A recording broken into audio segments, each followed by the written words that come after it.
존경하는 청취자 여러분, 반갑습니다. 분주하고 치열한 일상 속에서 우리는 잠시 멈추어 우리 삶의 근본이 어디에 놓여 있는지 생각해 볼 기회가 많지 않습니다. 오늘 우리는 잠시 세상의 소음에서 벗어나 우리 영혼의 가장 깊은 곳을 울리는 질문 앞에 서고자 합니다. 이 성찰의 여정을 시작하기에 앞서 만약 이 이야기가 여러분의 마음에 울림을 준다면 구독과 좋아요를 통해 더 많은 분들이 이 지혜를 나눌 수 있도록 도와주시길 부탁드립니다. 여러분의 작은 손길 하나하나가 다른 이들에게는 큰 은혜의 통로가 될 수 있습니다. 이 시간을 통해 여러분의 삶에 하나님의 깊은 평안과 지혜가 함께하기를 기도합니다. 오늘 우리가 함께 묵상할 말씀은 마태복음 7장 13절에서 27절의 말씀입니다. 예수님께서 산 위에서 전하신 위대한 가르침, 즉 산상수훈의 마지막 부분이기도 합니다. 이 말씀 속에서 예수님께서는 우리에게 인생의 두 가지 길, 두 종류의 사람, 그리고 두 개의 집을 보여주십니다. 먼저 예수님께서는 말씀하십니다. 좁은 문으로 들어가라. 멸망으로 인도하는 문은 크고 그 길이 넓어 그리로 들어가는 자가 많고 생명으로 인도하는 문은 좁고 길이 협착하여 찾는 자가 적음이라. 이 말씀은 우리 시대에 더욱 큰 도전으로 다가옵니다. 현대 사회는 우리에게 수많은 길을 제시합니다. 모든 길은 결국 같은 정상에서 만난다고, 어떤 신념을 갖든 진실하기만 하면 괜찮다고 속삭입니다. 마치 여러 등산로가 결국 같은 산꼭대기로 이어지는 것처럼 말입니다. 이것이 바로 넓은 길의 논리입니다. 쉽고 편안하며 많은 사람들이 가기 때문에 안전하게 느껴지는 길입니다. 그러나 예수님께서는 단호하게 말씀하십니다. 길은 두 개뿐이며 그 목적지는 완전히 다르다고 말입니다. 하나는 생명으로, 다른 하나는 멸망으로 이어집니다. 중립지대는 없습니다. 우리 모두는 이 두 길 중 하나 위에 서 있으며 매 순간 한 방향으로 나아가고 있습니다.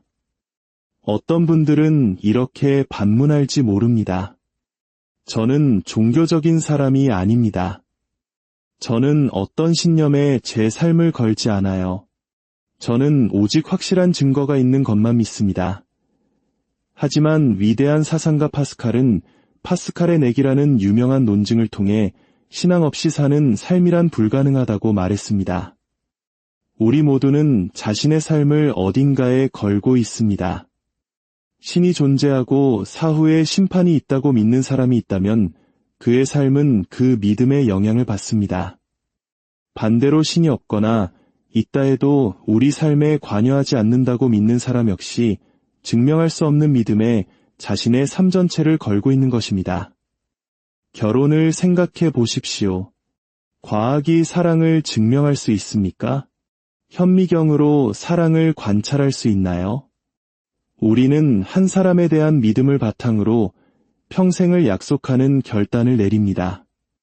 삶의 의미, 아름다움, 사랑과 같은 인생의 가장 중요한 것들은 경험적으로 증명될 수 없습니다. 우리 모두는 결국 믿음의 길 위를 걷고 있는 순례자입니다.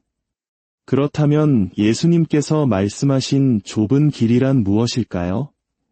요한복음 14장에서 예수님은 내가 곧 길이요 진리요 생명이니 나로 말미암지 않고는 아버지께로 올 자가 없느니라고 선포하셨습니다.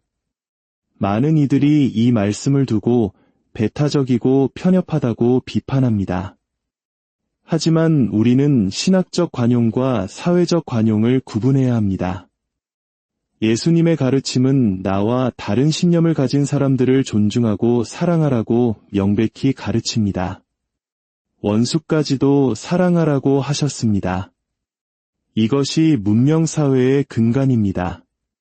서로 다른 생각을 가진 이들과 예의를 지키며 평화롭게 공존하는 것, 이것이 바로 사회적 관용입니다. 그러나 모든 종교적 진리가 동등하다고 말하는 신학적 관용은 논리적으로 불가능합니다. 모든 종교는 다 옳다고 주장하는 순간 그 주장 자체도 하나의 절대적인 종교적 신념이 되어 다른 신념들과 우위를 다투게 됩니다. 모든 길은 정상으로 통한다고 말하는 것은 내 길만이 옳다고 주장하는 것보다 더 모순적일 수 있습니다. 예수님께서는 우리에게 선택을 요구하십니다. 넓고 편한 길은 우리의 본성과 세상의 흐름을 따르는 길입니다. 마치 모국어를 배우는 것처럼 별다른 노력 없이 자연스럽게 흘러가는 길입니다.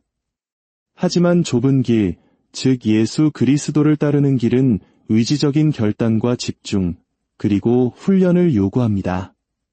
마치 외국어를 배우듯 의식적인 노력을 기울여야만 들어설 수 있는 길입니다.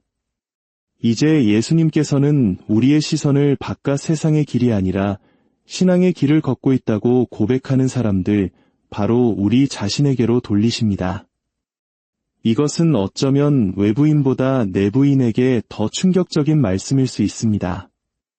예수님께서는 참된 그리스도인과 거짓된 그리스도인을 구별해야 한다고 경고하십니다.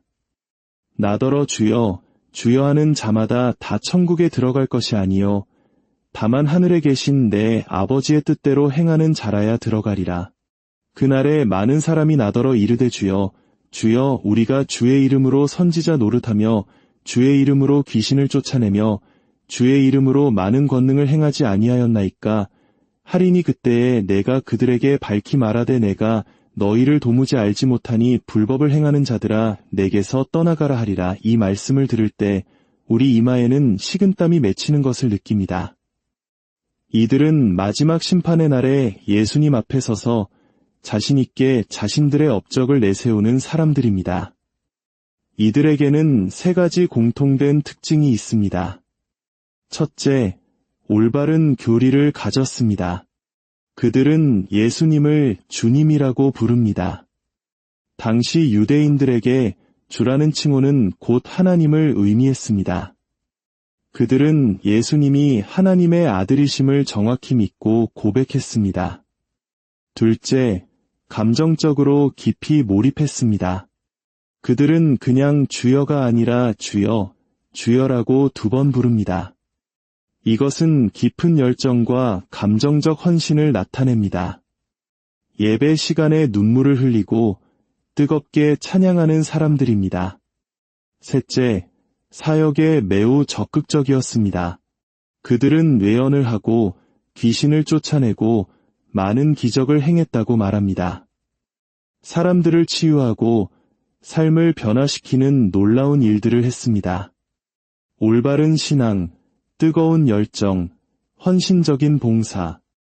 이 세 가지는 모든 참된 그리스도인에게서도 나타나는 특징입니다. 하지만 예수님께서는 이 모든 것을 갖춘 사람들에게 내가 너희를 도무지 알지 못한다고 말씀하십니다. 이 말씀의 핵심은 안다는 단어에 있습니다. 여기서 안다는 것은 지식적인 알미 아니라 깊고 인격적인 관계를 의미합니다. 예수님은 나는 너에 대해 들어본 적이 없다가 아니라 나와 너 사이에는 한 번도 진정한 관계가 없었다고 말씀하시는 것입니다. 이 세 가지 특징이 없으면 그리스도인이 아님을 증명할 수 있지만 이 세 가지가 있다고 해서 참된 그리스도인임이 증명되는 것은 아닙니다. 그렇다면 무엇이 진짜와 가짜를 가르는 결정적인 차이일까요? 예수님은 이어서 반석 위에 지은 집과 모래 위에 지은 집의 비유를 말씀하십니다. 겉보기에는 똑같은 2 집이 있었습니다. 하지만 비가 내리고 창수가 나고 바람이 불자 한 집은 굳건히 서 있고 다른 한 집은 무참히 무너져 내렸습니다. 그 차이는 바로 기초에 있었습니다. 참된 신앙의 첫 번째 표지는 바로 아버지의 뜻을 행하는 것, 즉 자기 의지의 복종입니다. 어떤 사람들은 신앙을 통해 지적인 만족감, 감정적인 위로, 사회적인 유용성을 얻으려 합니다. 그러나 하나님 자체를 원하지는 않습니다. 왜냐하면 하나님을 진정으로 얻는다는 것은 내 삶의 통제권을 그분께 내어드리는 것을 의미하기 때문입니다. 어떻게 하면 내 삶의 주도권은 유지하면서 행복해질 수 있을까? 이것이 많은 이들의 질문입니다. 그러나 예수님의 대답은 단호합니다. 그것은 불가능하다. 우리는 자기 의지를 포기하든지 아니면 구원의 소망을 포기하든지 둘 중 하나를 선택해야 합니다. 아버지의 뜻을 행하는 사람은 단순히 도덕적으로 더 완벽한 사람이 아닙니다. 그는 가르침을 받을 줄 아는 사람입니다. 자신의 잘못을 가장 빨리 인정하고 회개하기를 주저하지 않는 사람입니다. 비판을 받았을 때 자신을 방어하기보다 어쩌면 제가 틀렸을지도 모릅니다. 라고 말할 수 있는 사람입니다. 하나님께서 어떤 경로를 통해서든 자신의 삶에 잘못된 부분이 있음을 보여주실 때 그것을 알고 고치기를 원하는 겸손한 마음을 가진 사람입니다. 참된 신앙의 두 번째 표지는 하나님의 은혜를 붙드는 것입니다. 모래 위에 집을 지은 어리석은 사람은 자신의 종교적 행위와 도덕적 노력을 기초로 삼습니다. 내가 이렇게 열심히 봉사했으니 하나님은 내 기도를 들어주셔야 합니다. 내가 이렇게 선하게 살았으니 하나님은 나를 받아주셔야 합니다. 그들의 신앙은 결국 나의 공로에 기반합니다. 그들의 순종과 노력 자체가 그들의 기초가 되어버린 것입니다. 그러나 반석 위에 집을 지은 지혜로운 사람은 다릅니다. 그는 자신의 모든 노력이 불완전함을 압니다. 그는 하나님 앞에 이렇게 고백합니다. 하나님, 저의 회개는 미지근하고 주님을 향한 저의 사랑은 차갑습니다. 저의 순종은 늘 절반에 그치고 저는 계속해서 넘어집니다. 하지만 주님의 아들 예수 그리스도께서 저를 위해 죽으셨습니다. 그분의 의로움 때문에 오직 그분의 공로 때문에 저를 받아주십시오. 이것이 바로 반석이신 예수 그리스도 위에 집을 짓는 것입니다. 나의 의가 아니라 오직 하나님의 은혜를 통해 주어진 그리스도의 의를 신뢰하는 것입니다. 우리의 신앙, 감정, 봉사가 우리를 구원하는 것이 아닙니다. 그것들은 구원의 결과일 뿐 구원의 근거가 될 수는 없습니다. 우리의 유일한 기초는 오직 예수 그리스도 한 분뿐입니다. 심판의 날 어떤 이들은 자신의 업적 목록을 들고 와서 보십시오. 제가 이룬 것들입니다. 왜 저를 받아주지 않으십니까? 라고 항변할 것입니다. 그들은 모래 위에 집을 지은 자들입니다. 그러나 다른 이들은 세리처럼 가슴을 치며 하나님이여 불쌍히 여기소서 나는 죄인이로소이다 라고 고백할 것입니다. 그들은 오직 그리스도의 십자가만을 의지하며 나아갑니다. 이들이 바로 반석 위에 굳건히 선 자들입니다. 자기 의지를 내려놓고 하나님의 은혜를 깊이 깨달을 때 비로소 우리는 하나님과 인격적인 관계를 맺게 됩니다. 더 이상 하나님은 추상적인 교리 속의 존재가 아닙니다. 그분의 말씀은 우리를 치유하고 변화시키며 때로는 불편하게 하고 때로는 감격하게 하는 살아있는 사랑의 편지가 됩니다. 우리는 그분에 대해 아는 것을 넘어 그분을 직접 알게 됩니다.